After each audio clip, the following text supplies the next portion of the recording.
Glavni namen e-pravosodja je povečati učinkovitost pravosodja s pomočjo informacijske in komunikacijske tehnologije, pa tudi optimizacije in izvajanja procesov znotraj pravosodnih institucij in med njimi, kakor tudi med pravosodnimi institucijami in državljani, podjetji ter drugimi državnimi institucijami.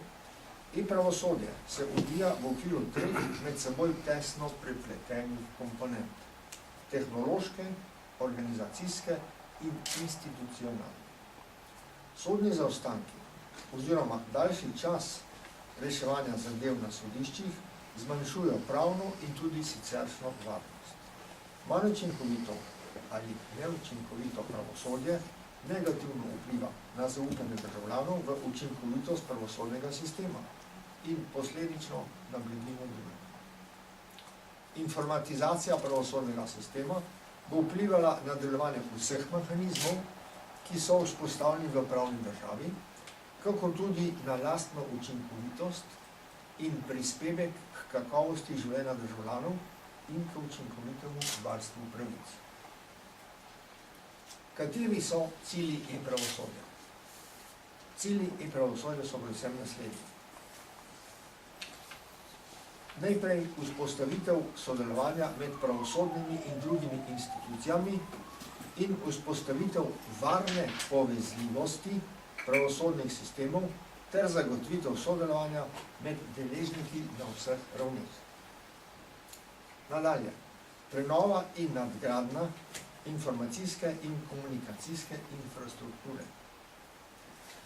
Potem še razvoj informacijskih rešitev za podporo poslovnim, odločitvenim in podpornim procesom na vseh ravneh. In nenazadnje tudi vzpostavitev sistema ravnanja z znanjem, knowledge management, in sistema izobraževanja e-pravosodja.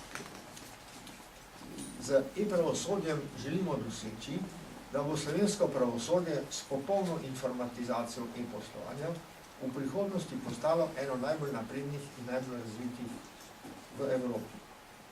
Z uresničitvijo ciljev e-pravosodja si bo slovensko pravosodje zagotovilo možnosti za kakovostno in strokovno delo pri izvajanju pravosodnih postopkov, hitro in varno upravljanje pravosodnih informacij, nadaljnji razvoj pravosodnega sistema ter njegovo enakopravno in konkurenčno vključevanje v evropski prostor. Tu naj povem seveda, da projekt e-pravosodja poteka tudi na evropski ravni in da v tem tečejo stalne koordinacije na svetu ministrov za pravosodje.